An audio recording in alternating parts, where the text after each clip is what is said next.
এটাই সম্ভবত প্রথম বিদেশ সফর। এটা আপনি মালয়েশিয়াকে কেন বেছে নিয়েছেন? আমরা জানি যে আপনি চায়না যাওয়ার কথা, কিন্তু চায়নার সফরের আগে মালয়েশিয়া কেন? আর দ্বিতীয় যে বিষয়টি সেটি হলো যে আপনারা কি প্রবাসীদেরকে আপনাদের ফাইন্যান্সিয়াল সোর্স হিসাবে চিন্তা করছেন কিনা, এজন্যই আপনার মালয়েশিয়া সফর কিনা। থার্ড যে বিষয়টি সেটি হলো যে আপনাদের রাজনৈতিক যে লক্ষ্য উদ্দেশ্য, আসলে কি আপনারা বাংলাদেশকে সৎ নেতৃত্ব দিয়ে নেতৃত্ব দেওয়ার ক্যাপাসিটি রাখেন কিনা?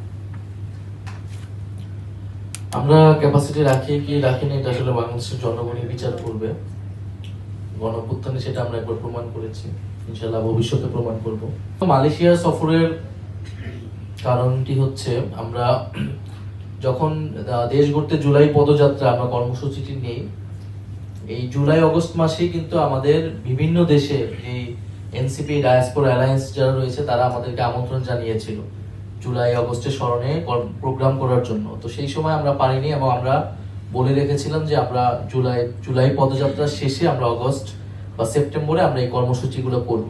ফলে মালয়েশিয়া এবং জাপান, অস্ট্রেলিয়া, ফ্রান্স এবং মিডল ইস্ট এই সকল জায়গায় আমাদের এই প্রোগ্রামগুলো অনেক আগের থেকেই আসলে পরিকল্পনা হচ্ছিল, বরং আমরাই সময় দিতে পারিনি। এবং জুলাই পদযাত্রায় আমরা যেরকম সারা দেশের মানুষের কাছে গিয়েছি, শহীদ পরিবারদের কাছে, আহত যোদ্ধাদের কাছে, আন্দোলনকারী ছাত্রছাত্রীদের কাছে আমরা গিয়েছি, একইভাবে প্রবাসীরা যারা ছিল, প্রবাসী বাংলাদেশিরাই গণঅভ্যুত্থানের অন্যতম স্টেক হোল্ডার, বলে তাদের সাথে কিন্তু আমাদের এই গত 1 বছরে যোগাযোগ হয়নি, সরাসরি সাক্ষাৎ হয়নি এবং পার্টি গঠনেরও আমরা পরে আসতে পারিনি। ফলে সেই জায়গা থেকে আমাদের মনে হয়েছে যে জুলাই পদযাত্রার একটা ধারাবাহিকতা হিসেবে আমাদের আসলে প্রবাসী বাংলাদেশিদের কাছে যাওয়া উচিত, বিভিন্ন দেশে যারা রয়েছে। এটাই সেই জায়গা থেকে মালয়েশিয়ার পরিকল্পনাটা আগের থেকেই হচ্ছিল।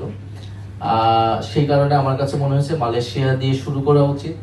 দ্বিতীয়ত চীন সফরটা হচ্ছে সরকারি সফর, সরকারের আমন্ত্রণে যাওয়া, কিন্তু আমরা চেয়েছিলাম যে আমাদের যারা প্রবাসী যারা যোদ্ধা রয়েছেন, যারা জুলাই গণঅভ্যুত্থানে অংশগ্রহণ করেছেন, আমাদের এনসিপি ডায়াসপোরা অ্যালায়েন্সকে এতদিন ধরে কষ্ট করে সংগঠিত করে যাচ্ছেন, তাদের কাছে আমরা প্রথম সফরটা তাদের কাছে হোক, আমরা তাদের মাধ্যমে আমাদের এই বিদেশ যাত্রাটা শুরু করতে চাই। আর দ্বিতীয়ত হচ্ছে আমরা 1 বছর হয়ে গেছে গণঅভ্যুত্থানে, আমাদের দল গঠনেরও অনেকদিন হয়েছে। আমরা কিন্তু আমাদের দলের অর্থনৈতিক পলিসি এবং পরিচালনা, সেটার জন্য যে ওয়েবসাইট তৈরি হয়েছে ক্রাউড ফান্ডিং, সেটা আমরা জনগণের কাছে উপস্থাপন করেছি। এটা শুধু প্রবাসী নয়, সারা বাংলাদেশ এবং পৃথিবীর যারা আমাদের প্রতি যারা আমাদের শুভাকাঙ্ক্ষী আছে সবার কাছে আমরা আহ্বান জানিয়েছি যে আমাদেরকে সহায়তা করার জন্য। এটা প্রবাস হিসেবে আলাদা কিছু নয়, এটা দেশের মানুষ যারা ভালোবাসে আমাদেরকে বা দেশের যারা বাইরে থেকে আমাদেরকে ভালোবাসে তারা তাদের সাধ্যমতো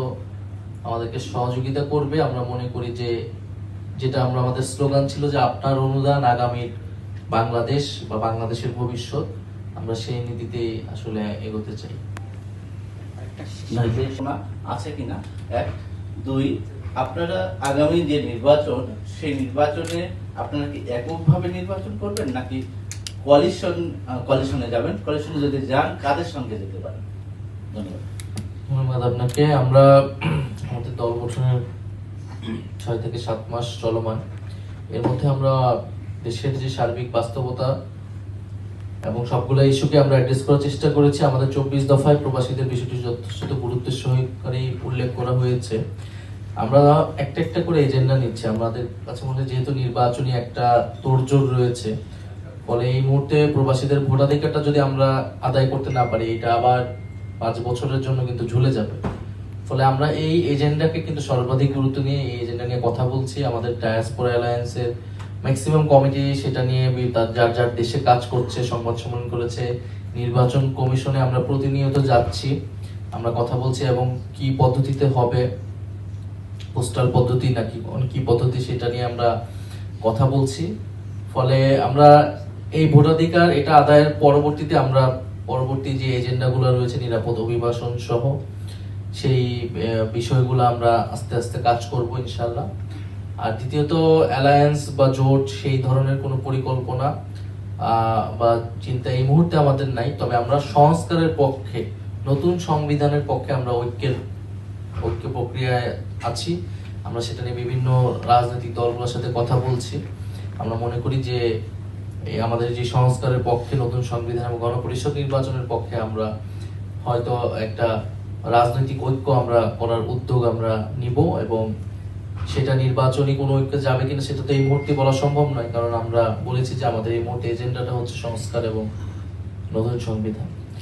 এইটা জুলাই সনদের সুরাহাটা হওয়ার পরে আমরা নির্বাচন বিষয়ে এই বিষয়গুলা স্পষ্ট করতে পারি। জুলাই সনদ এর আইনি ভিত্তির মাধ্যমে আমরা নির্বাচন, যেটা গণপরিষদ নির্বাচনে অংশগ্রহণ করতে চাই, আমরা মনে করি এর বাইরে গিয়ে কোনো ধরনের নির্বাচন হবে সেটা আমার কাছে মনে হচ্ছে না, সেটা বাস্তবিক হবে।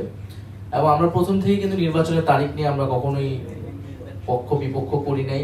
আমরা শুধু বলেছি সংস্কারের নিশ্চয়তা এবং বিচারের নিশ্চয়তা নিয়ে যদি ডিসেম্বরেও নির্বাচন হয় সেটা তো আমাদের আপত্তি নাই। ফলে নির্বাচন পেছানো বা এই ধরনের কথাগুলো কেবলই আসলে গাল গল্প, আসন সমঝোতা, এগুলোও মিথ্যা প্রোপাগান্ডা, গুজব ছড়ানো হচ্ছে। আমরা নির্বাচনে অংশগ্রহণ, সেখানে সফলতা লাভ বা সেগুলোর থেকে আমাদের কাছে সবচেয়ে গুরুত্বপূর্ণ হচ্ছে সংস্কার। গণঅভ্যুত্থানের পরে দেশের মানুষের কাছে আমাদেরকে যাতে আমরা বলতে পারি দেশের এই পরিবর্তনটা আমরা আসলে নিয়ে এসেছি, বা জুলাইয়ের ফলে মানুষ এই পরিবর্তনটা পেয়েছে। ফলে সংস্কারটাই আমাদের প্রধান এজেন্ডা, সংস্কারের পরেই আমরা নির্বাচন নিয়ে ভাববো।